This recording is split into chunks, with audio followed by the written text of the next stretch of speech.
You are listening to WCAT Radio, your station for quality Catholic programming. Your selected program will begin right after a word from our sponsor, GroupM7.com, a web design and hosting company. Log on to GroupM7.com today and let them know that WCAT Radio sent you.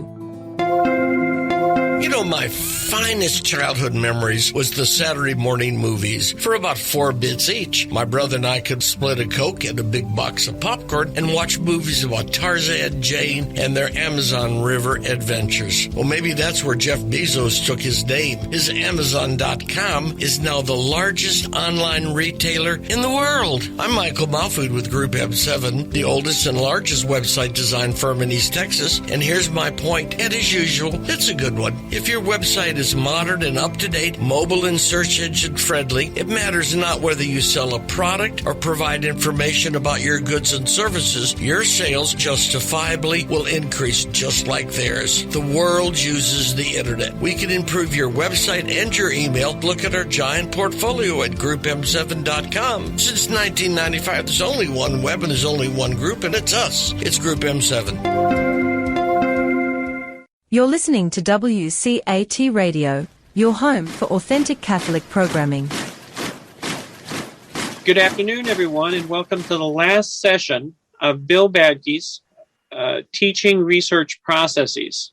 That has been a 6-part series this summer of 2021 that has been designed to help our faculty grow in the way we engage students in research processes. Luigi, would you open us in prayer? Okay, Doctor. Very good. In the name of the Father, and of the Son, and of the Spirit, amen. Hail Mary, full of grace, the Lord is with thee. Blessed art thou amongst women, and blessed is the fruit of thy womb, Jesus. Holy Mary, Mother of God, pray for us sinners, now and at the hour of our death. Amen. Glory be to the Father, and to the Son, and to the Holy Ghost, as was in the beginning, is now, and shall be, world without end. Amen. Amen. Thank you so very much, Luigi. Thank you, Doctor. Keep in touch.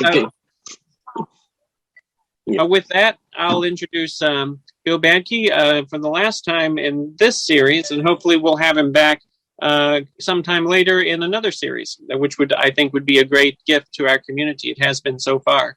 Bill Badke is the assistant librarian at Trinity Western University in Canada, which makes this experience that we've had with him this term a truly international endeavor. With that, Bill, take it away. Great. Well, this is the last session, and it kind of wraps things up. I'd like to ask a question just for your own reflection. Have you ever attended a retreat or a conference or some other kind of concentrated gathering? You had a wonderful experience. It was a transformative experience. You just felt like your life had entered a new era, that things were different now, that everything was going to be wonderful. And so you leave whatever the gathering was, and a few days pass, and reality starts to set in. And you start to realize that you still have the same old problems that you're dealing with in your own lives, and some of the challenges that are still there, and you're trying to figure out, how can I take this wonderful experience I have and really make it transformative? And as time passes, less and less of whatever was transformative about that experience seems to stick. And eventually you realize that you're back in the same old world, and that while you may have gained some insights, they really haven't taken hold and transformed your life. And that's the kind of fear I have as we go through a set of workshops like this, that something that could really transform the way we think about our teaching and learning of students could be lost. And so I'd like to spend the last session looking at how do we promote this thing? How do we make sure that we do overcome the challenges that are there and really have this be transformative for our life and our teaching? And so I'm going to take a look at a number of, first of all, of paths of resistance that we have to overcome. As I've worked with faculty, I've realized that even when they are pretty much on board with teaching research processes, as I've outlined in the previous modules, there are still some things that hang in there and really cause them to wonder whether they're actually going to be able to do this or not. And so I'd like to suggest 4 things that are potential barriers, and then see what we can do to overcome them. The first one is this feeling, I know what I'm doing, and here I've got this outside person telling me in some way how to run my class, how to do my course.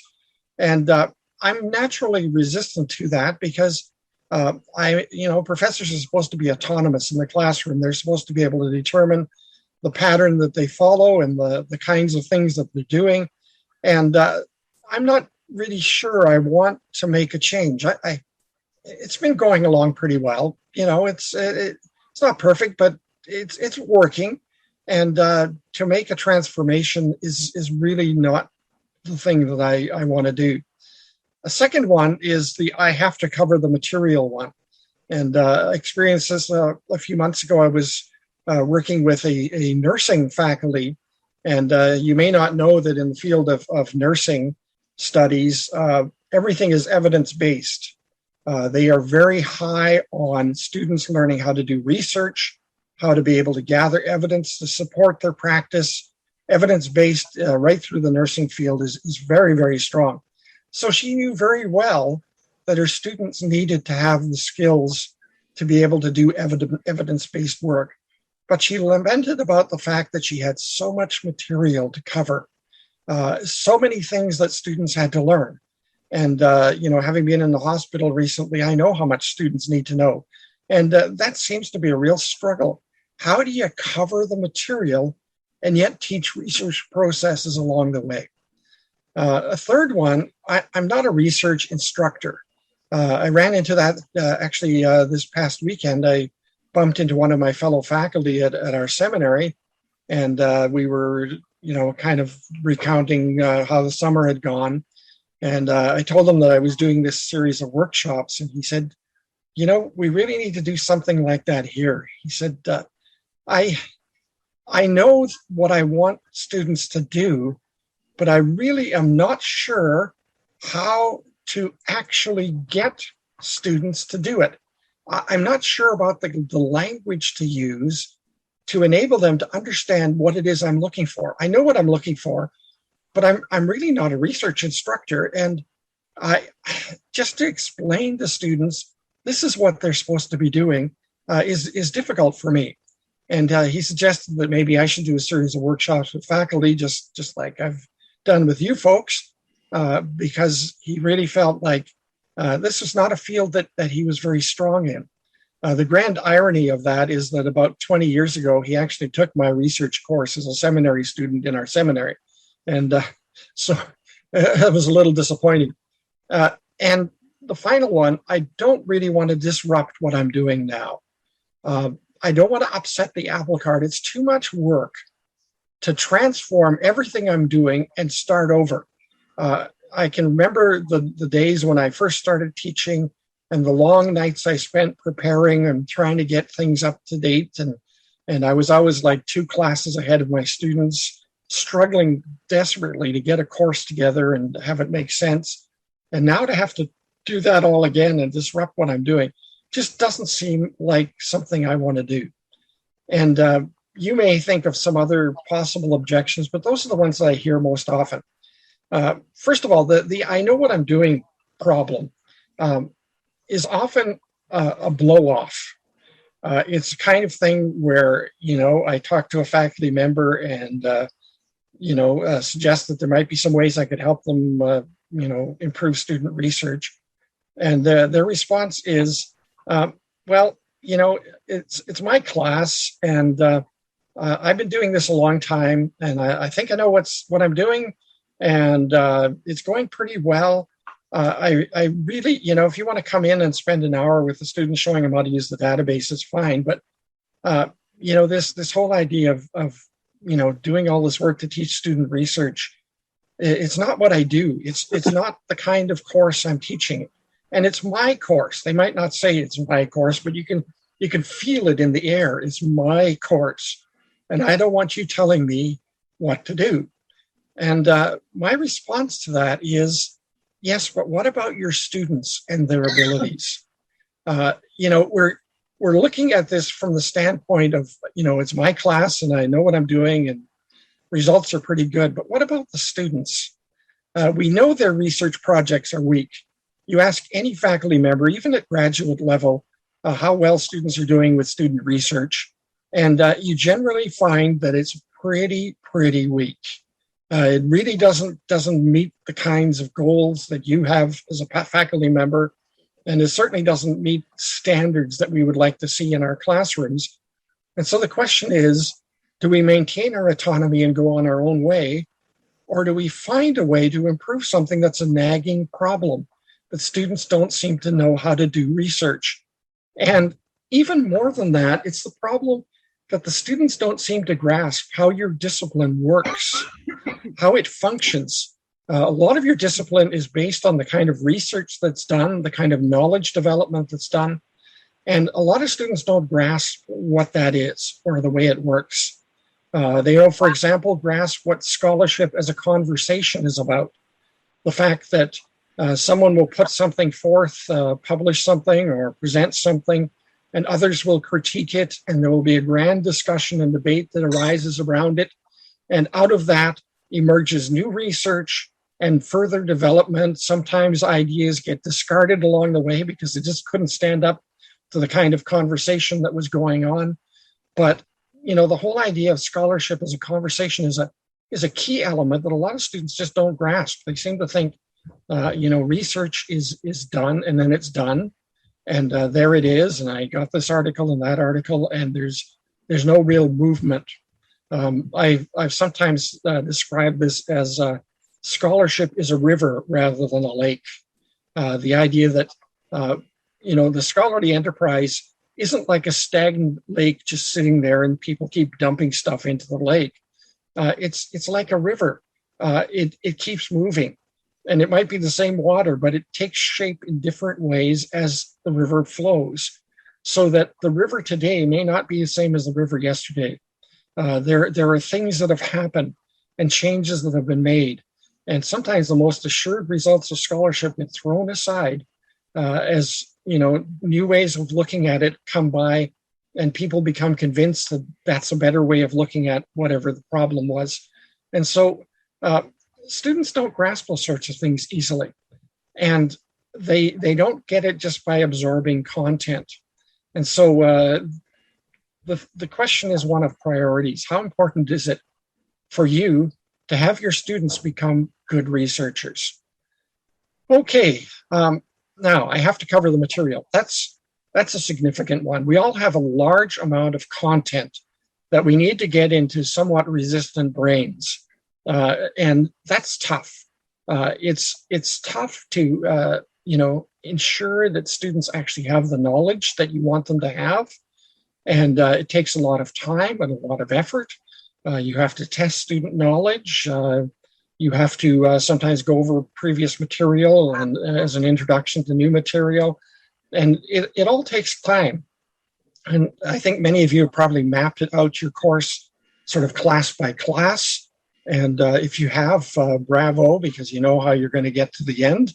It's all planned out. I had a professor one time who would teach about a third to a half of the class in the first 3/4 of the class time, and then would dash through the final stuff because he really hadn't planned how he was going to get all the content in. And it used to be this mad dash at the end to see if we could absorb all the rest of the content, the other half or 2/3 of the content that he hadn't presented. He was a very interesting professor, so it was a nice ride for the first 2/3 to 3/4 of the class, because we'd have all these diversions into interesting discussions, but we never covered the material. And if you're one of those folks, then covering the material becomes even more urgent, because you're never sure whether you're actually going to make it to the end of the time at the same time that you make it to the end of your material. And so it's a problem. But what I've suggested is that probably we don't have to disrupt a lot in order to do this kind of thing. It's possible, for example, to assign some of the content to students outside of class. There's a lot of talk right now about the flipped classroom, where students absorb knowledge outside of class time. Perhaps they view a video lecture or something like that, or they do some reading and they're tested on it. And then class time opens up a little bit more to actual discussion and skill development and that sort of thing. But even if that's not the case, if you are doing that sort of faceted assignment development, you can spend a little bit of time explaining what you want students to do in each part, and then leave them to it, and then devote the rest of the class time to content. So you don't really lose a lot. The methods that I've been suggesting are not really content sapping things. They don't really destroy your plan to work on content. But one thing I think we need to understand is that there are two things in teaching. One is content and one is process. And I think we have often failed to understand that process can be as important as content. Content is the facts of the matter. You know, all the theology that you can give to the student, or, biblical material or psychological theories or whatever. It's the stuff that you are supposed to absorb and learn, and it becomes part of your being. But all of that is surrounded by process, which is the methods by which that knowledge came into being, the kind of discussion that's going on about that knowledge, about how to find where that knowledge is going, how to solve problems within that knowledge base. And all of that is, I think, as important as content. Until students really understand the process around the content, they really don't understand your discipline. They are outsiders. They are looking in, watching content being disseminated to them, but not really understanding how the whole thing works. And they really have to understand how your discipline works if they're going to be properly educated. And so just being an information disseminator is probably not the best way to go. You have to, in some way or other, help students to understand the process. The epistemology of, what's important in the knowledge base is one thing, but the meta-narrative, the culture of the discipline that you work within, how people comport themselves, how they discuss what's important to them, what do they value, what kind of ethics do they follow, etc. And then method. How does knowledge develop in my discipline? How do people present themselves in their writing so that they can convince others? How do people critique other people's writing and make sense of it? And all of that, I think, is very important as well. So that we should see two platforms for your courses, content and process. And they can be intertwined, but it means that process has to have some kind of place within your teaching, even if it's difficult and you have to navigate the content and all of that.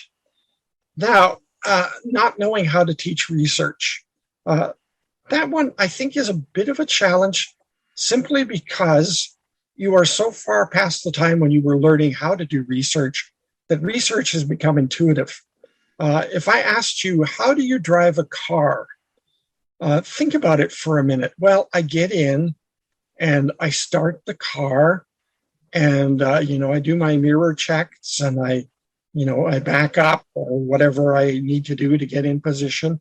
And then I drive and I need to know that I'm on the right part of the road. So I have to ensure that I, don't get too close to the line or too close to the edge. And I have to, watch out for pedestrians and bicycles and big trucks. And, and when you start to break it down like that, it doesn't really seem like driving. It's, because most of what you do in driving is just intuitive. Look in the rearview mirror every 5 seconds. How many of you think about that? It's 5 seconds, got to look in the mirror. And there's another 5 seconds, got to look in the mirror. No, you do stuff. It's intuitive. And the same thing with research. Tell a student, how do you do research? Well, you start with a problem and you find some material and, but the details, it's just not there. And so that's a real problem. It's being able to articulate what is involved in good research is really difficult. And I suggested one way, which is to look at the goals of what a good research project should look like.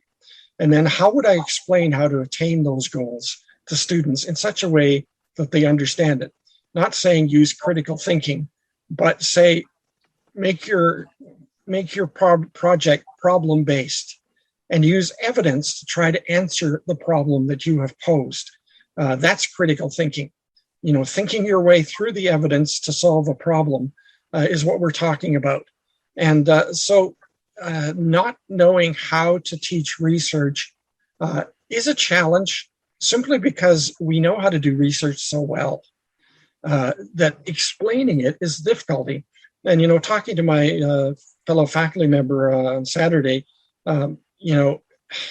he really sincerely believes that he doesn't have the language to be able to explain to his students how to improve their research. He just doesn't have that language readily available.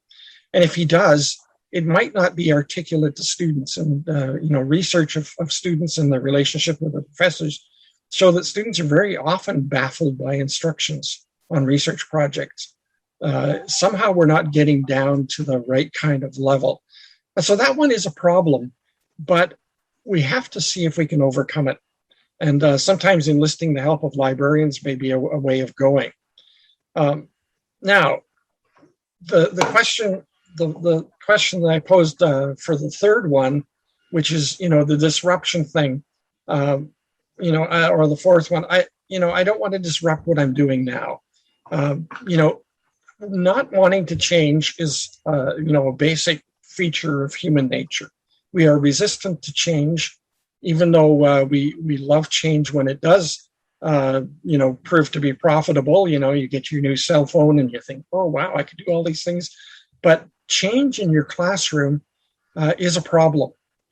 Now, I think we all have seen the situation where faculty don't change anything in their teaching for the last 20 years of their career.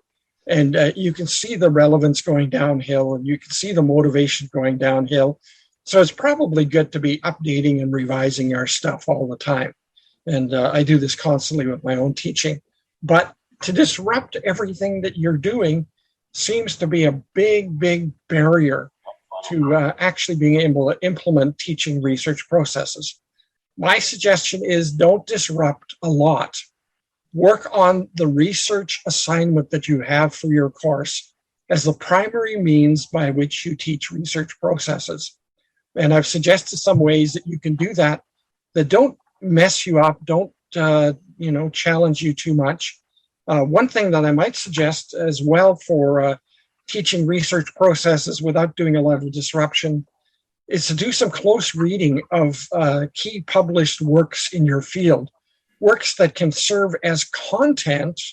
In other words, you might take a certain scholar's work, a certain important finding that a scholar has made that's important to the content of your course, and go through a close reading of how the scholar developed those ideas.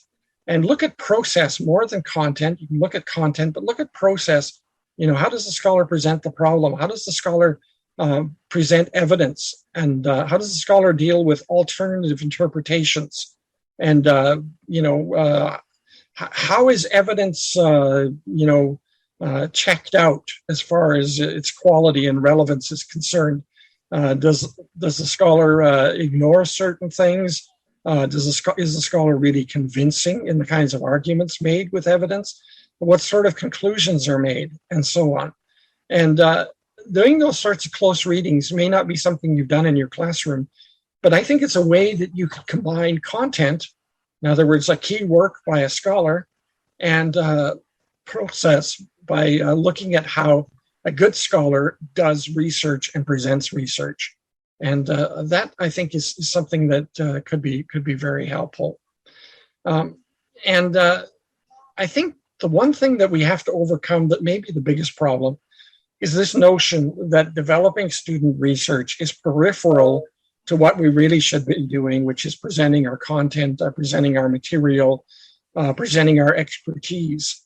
And I have come to believe more and more that when we make the teaching of research processes peripheral, all we do is make sure that the problem is going to continue. Because learning how to do good research is not like learning how to ride a bicycle. You know, when I was a little kid, my dad got me on a bicycle and he held the back and, you know, ran along with me and, you know, he steadied me, and all of a sudden, one moment he was steadying me and the next minute I was riding, and, you know, I looked around and he wasn't there and I fell off my bike. But my dad encouraged me that, you went 30 feet without me even holding on. You can do this. So I got back on the bike and I rode it. And, you know, I learned how to ride a bike in a day or two. This is not like that. Learning how to do research is much more like learning a new language. And you know very well that learning a new language is not something that you can do by taking a 1 week crash course. You can learn a few nifty things to say, but that's about all. You can, order a dinner in French or something, but it's not really learning the language. When you're doing research, you're learning how to do something that is highly complex, that keeps changing on you as you change topics and problems. So what worked in this problem doesn't work so well in that problem. Surprise. And you run into barriers along the way. And some topics don't have a lot of material available for them. Others are just brimming with ideas and interpretations. You know, I think of 1 Corinthians 15, where it talks about being baptized for the dead. And that has erupted in dozens of interpretations. And so Catholics and Protestants disagree on it. And among Protestants, they disagree. And among people who are neither Catholic or Protestant, they have other ideas. And so sometimes research is really a big challenge because there's just so much to deal with. And so students navigating this kind of a role really need something more than the traditional one-shot, 1 hour of explanation per student, per program, and then off you go and do research. What they need is consistent and regular instruction in multiple classes through the whole curriculum. In other words, what they really need is for many faculty members to be doing the same thing of breaking down assignments, research assignments, and mentoring students in how to do those assignments well, from the research problem and initial research design, through finding the resources, through using the resources, through writing the research project and citing it properly, whatever your goals are. This needs to be something that is really institution-wide.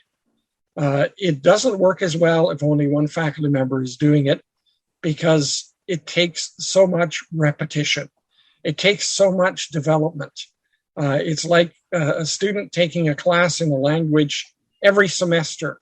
By the end, the student is much more able to speak and read that language than if the student had only taken it in one semester. And so that's something that I think we need to look at very closely and really try to make sense of. Okay, do you have any questions or comments on what I've been doing up to this point? Any questions or comments? I want to take a look at some ways in which we can accomplish this. But those are some of the objections or challenges that I find are often there. Do you have any others that could be a barrier to you as far as being able to do something with this? Bill, this is Angela, and I just wanted to underscore what you said about changing your teaching year after year. I mean, I've taught some of these courses for over a decade, but I just find it so important for many reasons to change. Well, for example, a novel, I change the novels, and poetry, I change the poetry. Even in human formation, I get different text on like depression or whatever. It just is so important, not only for the factors that you mentioned, but also because I would get bored. And I get bored, they're going to get bored. And so, if I bring in a novel that I, haven't taught in 10 years or ever, it's just so much more interesting. So and it keeps you nimble as a professor. You're rising to new challenges, because if you have to teach that new novel, then you have to do some work, Right. and you have to be prepared in the classroom for questions that might challenge you, because material may not be as familiar to you as the old stuff that you had. And I'll recommend them. Like for human information, I recommend, if I'm not teaching Viktor Frankl's book, I'll recommend it. But so I go back and forth between recommended and required sometimes. But also, it gets around the problem too of students just relying on other students who took the course before, to just get information too. So just you have to be a little bit savvy about that as a teacher. Yeah.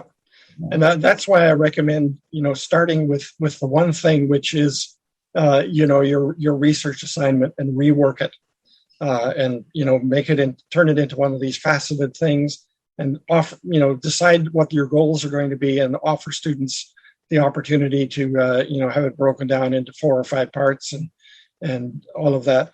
It doesn't take a tremendous amount of work. Probably choosing a new novel would take more work than this would. And I think it can refresh your teaching as well, if you do this. And then, thinking of some close readings that you can do in the classroom to show students how good researchers actually do it in your discipline. And the reward, the payoff, is that students become more and more disciplinarians like you. They come to be at home in your discipline, to be able to speak the language of your discipline, to be able to think the thoughts of your discipline. And I think that's a tremendously rewarding thing. Teaching people who are aliens and strangers to what you're teaching, you're always trying to bring them along and convince them that this is important to them, and that they should be interested in it. Whereas if they really centrally become at home in your discipline, they're going to be much brighter and more alert students in all your teaching, and they're going to enjoy it more, and you're going to enjoy them more. And the rewards are tremendous when students get it, when they understand, this is how it works, and I'm not a stranger here. I feel comfortable in this class. And I've talked to students who feel comfortable in a class, and it's, you can just see a little light in their eyes that, I feel like I'm home here. When I go into Professor so-and-so's class, I feel like I'm coming home. This is stuff that I'm starting to really understand. And the research process part of it is crucial to that. Just being able to say, I know how to do research in this field, and I'm learning more, but it's starting to make sense to me, and I see why you can't use this kind of evidence in this discipline, because nobody would accept it. Whereas that kind of evidence, that works really well, and so it's great. Any other questions or comments on this? No, I want to quickly add, Bill, that it's important that to change up, and it's also important to have a steady anchor, if you will, like a steady foundation. So you kind of, these are the core. This is what I want to teach in this course. And you have to, and I apologize for not having my screen. I'm having one of those days today, and I had to eat something, so I apologize. But the core you keep, and you say, this is what I want to teach, and then everything else on the outside, you say, all right, let's see if we can shift that around a bit. I think that's one way to look at it. I'm not saying I agree with Dr. Angeline totally and you, but I'm just saying I think that's one way of expressing that spice it up a bit thing. Otherwise, like Dr. Angeline says, you can get very bored. That translates to the students. Yeah, they get bored. If you're bored, they're bored. I mean, it's like, yeah, Luigi, that's right, because it depends on the course. Like, for example, intro to psychology. I mean, I really have to teach the same core things. It's different than novel, but in each section every year, I can just come up with different examples or different stories, and that's where you can integrate core and novelty. Yeah. Sure. Yeah, that's, Yeah, and that's something that I've been suggesting throughout is that you don't disrupt your core. You don't upset the whole apple cart and say, I'm going to rewrite this course from scratch. But there are things within the course that can be shifted in such a way that you can make it work without, messing up your main core. And I don't think I'd get very much success if I told you to just, completely abandon what you've been doing and, follow my method. That's not something that I'm interested in doing at all. I'm interested in having you do stuff that you can incorporate with not a ton of effort into your own teaching and have it work. And, if you want to expand upon it the next year, fine, go ahead and, you may spend a couple more sessions talking about research and, how your discipline does research or how you do research and, add to it. But, don't throw the whole thing aside. Incorporate good things into what you're doing. Any other questions or comments? Okay. I want to take a look at, where we go from here. I've suggested really a grassroots kind of process for this. I am not a big fan of having an academic director suddenly come up with this kind of material and say, okay, faculty members, I'm calling you in to tell you that this is the way we are going to do things from now on. I don't know how many of you are big fans of having your academic director tell you that you are going to disrupt everything you're doing and you're going to do it this way now. But I think for most of us, that develops a lot of resistance. And it also makes the whole process of this kind of alien because it's not your idea. It wasn't something you came up with or something that you learned about and thought, hey, this might work. I'm going to try it out. It's something that's being dictated to you. So I'm not in favor of that at all. I'm in favor of a grassroots approach, individual faculty shaping their courses, and then maybe discussing what they're doing with their fellow faculty, and beginning to see that there's some interest in maybe this could be something that more of us could do if we can educate and inform our fellow faculty who aren't doing this sort of thing. Maybe we can move up to even the departmental level or something like that. If enough of us get on board, so that we're not dictating to one another, but we're saying this is working for us, and what about it? Maybe we should move this into a higher level. And gradually, academic administration can become involved, but it's not the kind of thing where administration should dictate to the faculty, you are now going to all do this. Instead, it's going to be faculty saying to the administration, we've come up with this and it seems to be working a lot better, and we want you to know about it and we want you to buy into it and support us in it. And, maybe offer us some workshops or something to help us, as, you were doing here. And, maybe there are ways in which you can enable us to do a better job of this. So I'd rather see it as, moving beyond the grassroots into a wider buy-in that is still a buy-in, is still something where, most faculty are very interested in doing this. And if some faculty are not interested, they don't see the reason for it, they don't see a value, then probably leave them alone. Let them do what they're going to do, rather than trying to drag them into something that is not going to be theirs, not something that they own.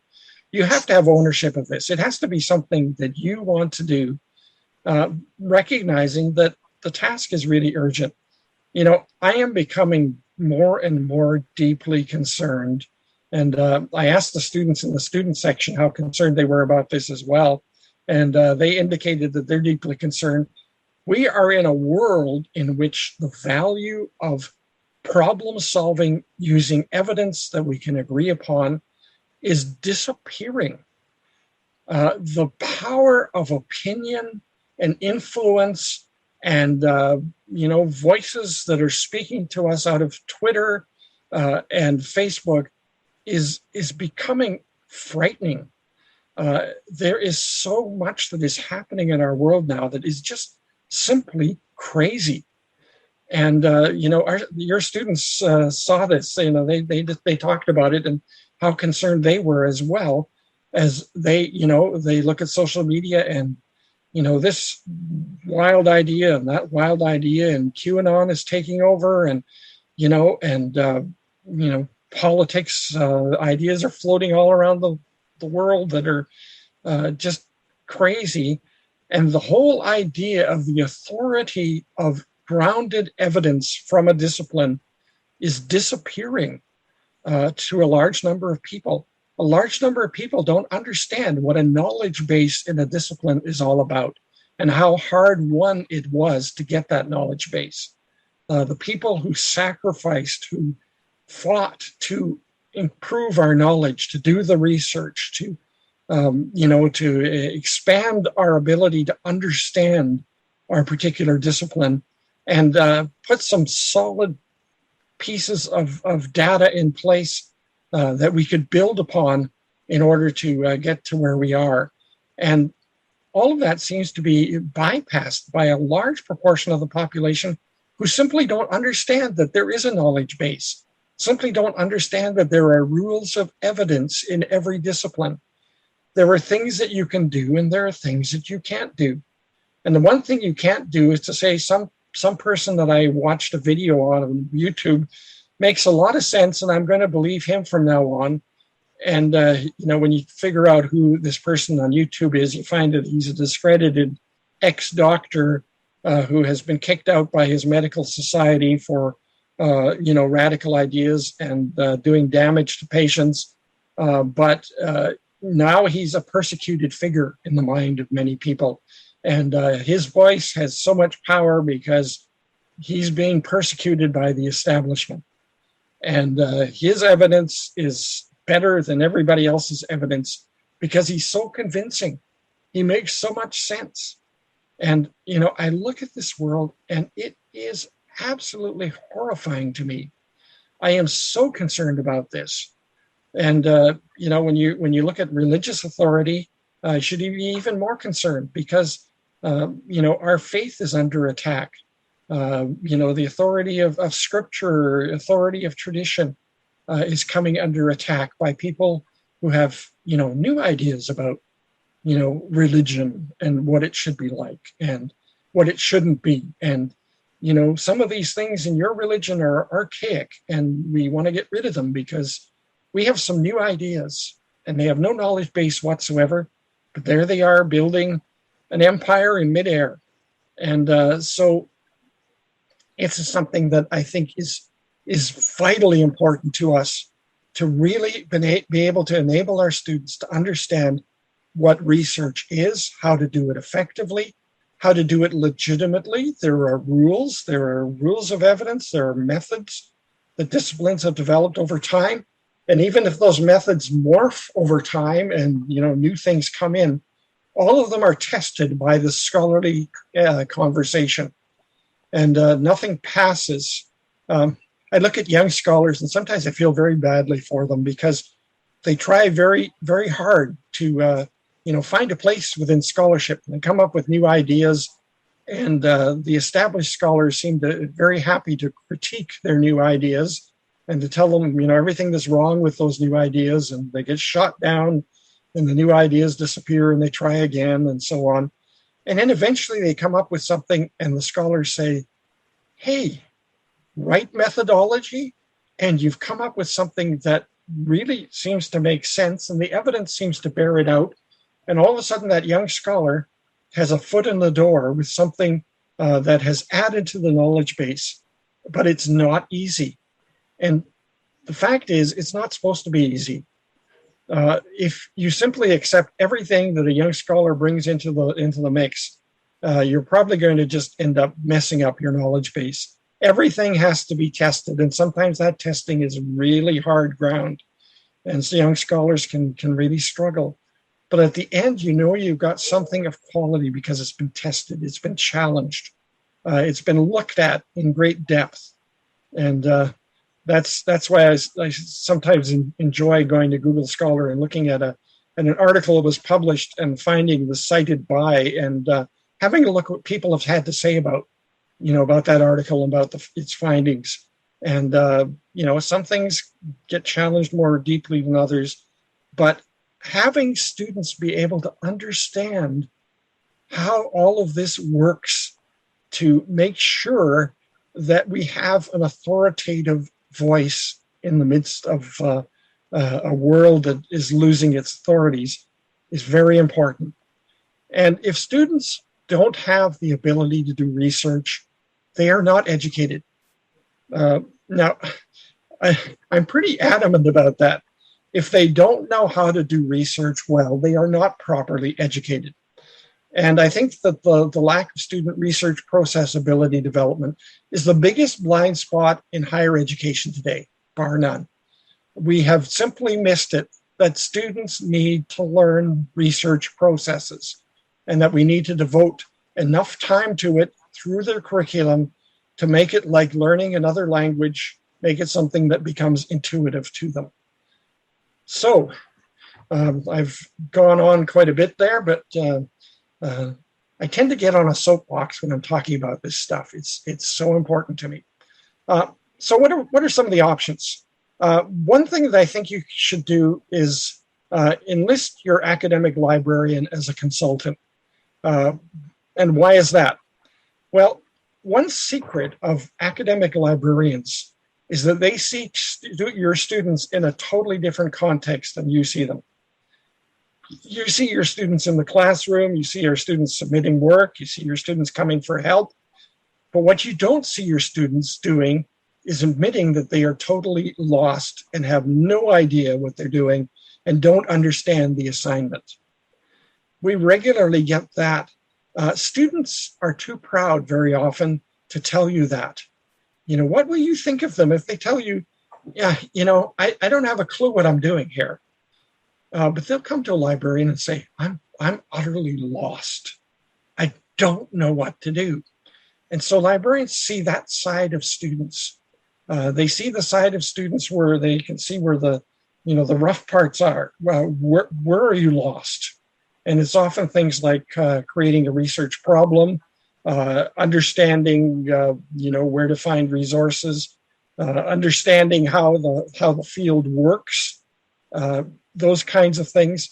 And so librarians in conversation with you can be very helpful in helping you to see that other side of students that students often don't show to you. It's not that you're ignorant of them, it's that they don't want to reveal how very lost they sometimes are.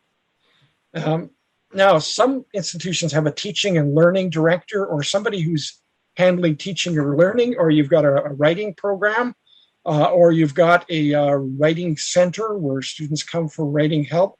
I would suggest to you that you make some liaisons with those folks because they are dealing with similar kinds of stuff. When I talk to a writing instructor and we start talking about student writing, I find that the same things that I'm seeing in student research, they're seeing in student writing. And they're also very intent on looking at process issues. And so they can be very helpful. And as well, to promote the success of anything, when you're trying to move beyond the grassroots, active practitioners who have actually shown that this works are your best resource, your best asset. If you can have faculty who have tried this out and have overcome some of the frustrations, and it's working for them, to have them talk to other faculty or even talk to the departmental level and say, here's what I'm doing, and this is really working. I used to get this awful research, and now it's improving. It's getting better, and students seem more interested in their work. Now, do some assessment as well. Take some sample student work from before you try this out, and then, make some comparisons. Is student work really better? and I think it will be. And this can be evidence in support of you saying, this is something that really does work. And above all, I would suggest you need to get buy-in from the ground up at your level and the level of your colleagues. This is not something that can be dictated to you. It's something that you have to catch hold of and make use of yourself. And I think most faculty are much more comfortable with assessing something that they might want to try out, trying it out themselves without any kind of coercion and seeing what happens. But I really believe this does work, and I have seen it work. And, in my own classes, as I do this very same thing with faceted instruction, I find that my students start at a certain level and end up at a much higher level and, end up doing stuff they never thought they could do. And, when I see that final research question and outline and bibliography, I look at it and I say, yeah, you've got it. You've figured it out. This is what you're supposed to be doing. And the bibliography is tight and it's centered around the research problem. And you can see how it addresses the various facets of the research problem. And there's primary literature in there. And I go, wow, you've done it. You've caught it. And there it is. Okay. Comments or questions at this point? We're running low of time. We've got less than 10 minutes. And I did want to leave some more time just for whatever you want to say, question on any of this stuff that we've been talking about up to this point.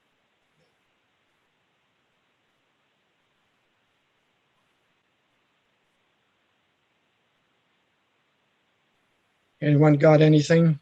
You can disagree with me too. I mean, that's fine.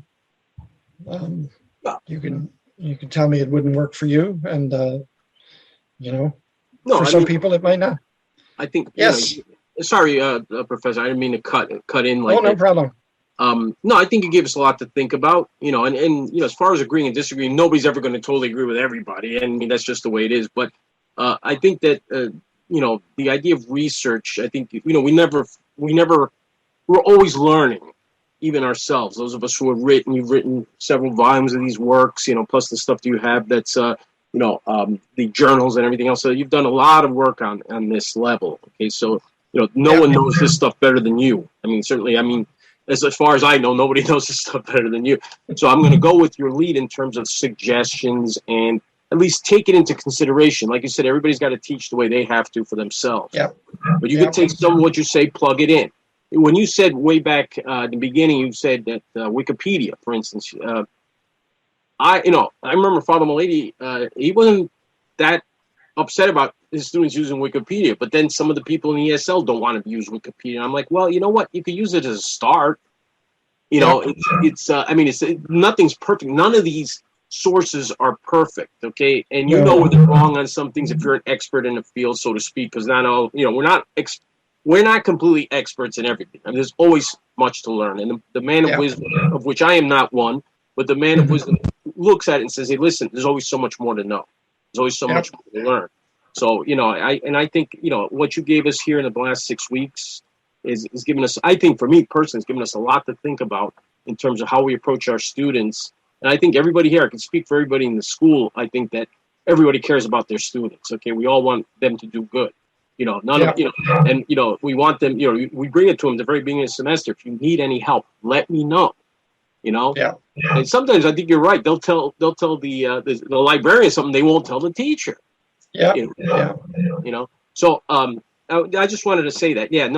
Thank you very much for everything. Also, I don't want to keep harping on this, but the assignments that were are those the assignments at each at the end of the 6 sections in the here, I'll give you an idea here. I just in the platform. I just lost it again. Here it is. Here's my iPhone.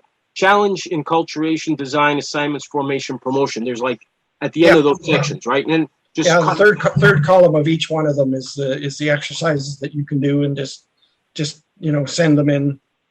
Send in something related to it. For example, this one as reading and then assess your own openness to develop this. Are you open or not? Readiness of your colleagues, same for your department. How ready do you think you are? How would you enlist in librarians? And so just some things to think about, and so that you can do that sort of thing, and then just send me a response to the questions you have. And this platform will stay up now indefinitely, so you can just go back to it and use it anytime you want. Oh, thank you. Yeah, and there's like this. I don't want to go to 6 ones. That's too long. We'll try the 5th one here. It says, how would you enlist librarians into your TRP? Now, I could take some of it from your book, or I could come up with my own idea, write it, put it on Word. Just come up with some ideas about where you feel a librarian could fit into whatever you're doing. Sure. And the idea is you're always the one in charge. It's your class, and you're in charge. So as you enlist support, it's got to be the support that you need. And librarians don't sort of bang on your door and say you must have one session with me, etc. We don't do that, because it's your turf. I appreciate any help, though. What I want to say is that we could just type it on Word, send it to you by email, right? If you want. Yep. Okay. Yep. Thank you, Doctor. Just send it to me in an email, and then you're fine. Thank you. So great. Any other questions? Yes, Christina. Yeah, hi. Thank you. Just like to jump in here for a second. The parts I find most intriguing about what you discussed today were the parts about context and language, and the fact that each research area has its own context, it has its own language, it has its own way of talking about things. And I'm like, this is probably why I'm so messed up. I think you're right. But I have, I work I'm retired from telecommunications system design.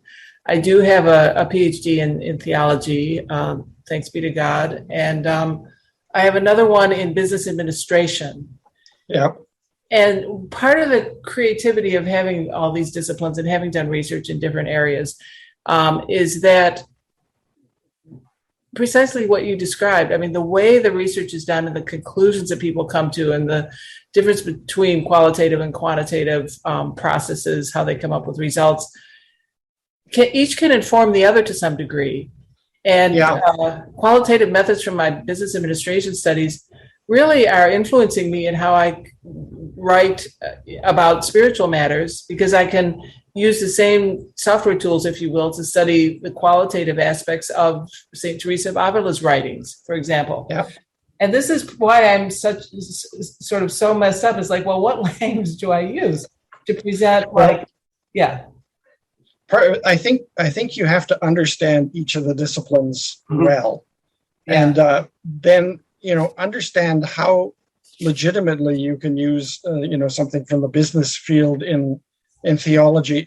Understanding that is what barriers are you to using that in theology, and if there are no real barriers, especially if you're studying someone of the past.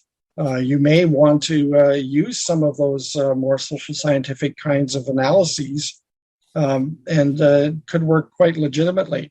And so, I think it can work without confusion, as long as you don't sort of break the rules of theology as they exist, or break the rules of business as they exist.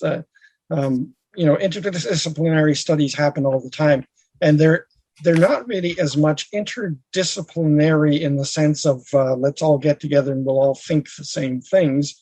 Each of us brings something from the discipline into the other discipline or into a central pool, and we all contribute out of our discipline using our disciplinary expertise. So it's not that anything gets lost of our individual disciplines. It's just that we start sharing, cross-pollinating our ideas with ideas from other disciplines. And sometimes that can end up creating a new discipline, And, I think of social scientific biblical studies, which is a field that's growing now, where, particularly in the New Testament is studied sociologically. And there's some really good insights into development of the early church, for example, and into Paul's letters, etc., from a sociological standpoint. And it happens, and it's not a merging of everything into a pool. It's contributions from various disciplines into one, and that can work really well. That's really refreshing to hear. And would you say, as you're talking there, it seems like the audience for the research, I realize we're at the end of our hour here, the audience would be really to stay aware of what audience you're writing for any, wouldn't you say that's important? Yeah. So, well, all right, great. Thank you so much. This has been a really thought-provoking seminar. Great. Well, I've really enjoyed this. It's been wonderful being able to do this process. And if any of you have further questions, just email me. My email address is right on that platform. It's Badke, Badke, at twu.ca, and I'm happy to engage with any of you on anything that you want to talk about. And that's an open invitation. So there we are. Thank you, Don. Thank you, Bill. Okay, I think we need someone to pray to close this. I'm not sure how. I'll do it. Okay. Oh, yeah, Angela's going to do it. Yeah. Name the Father, Son, the Holy Spirit. Amen. Eternal and omniscient God, we give you thanks for your great glory. Thank you for these sessions, our ability to explore research processes. We pray for Bill, his health and continued teaching in these areas, as well as the well-being of the college and seminary, students, administration, staff, faculty, the writing center, and librarians. Our Father who art in heaven, hallowed be thy name. Thy kingdom come, thy will be done on earth as it is in heaven.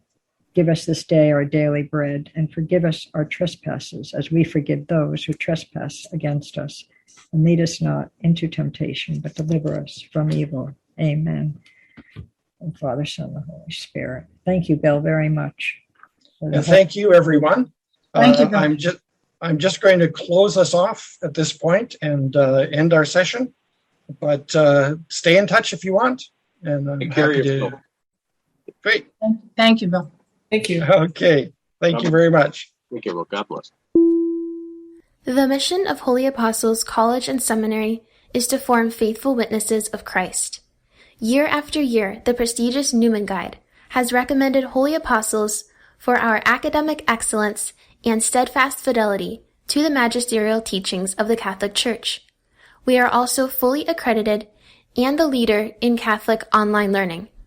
Our students enjoy the unsurpassed flexibility to study on their own time and anywhere in the world through asynchronous engagement.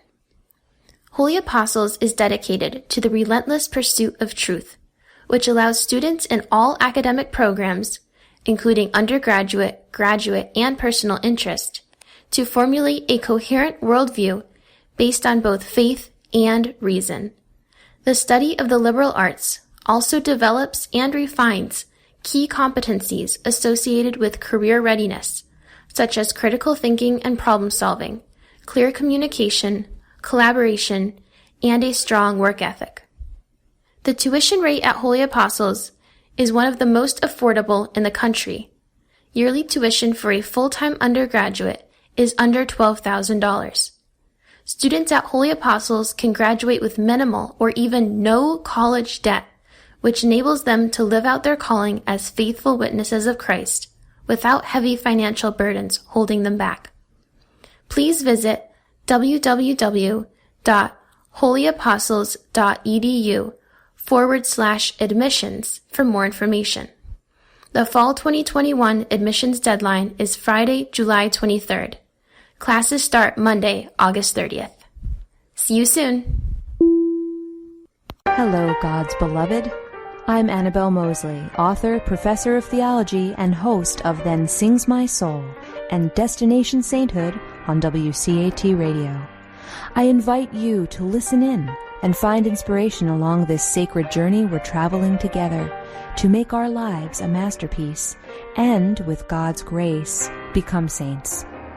Join me, Annabelle Mosley, for Then Sings My Soul and Destination Sainthood on WCAT Radio. God bless you. Remember, you're never alone. God is always with you.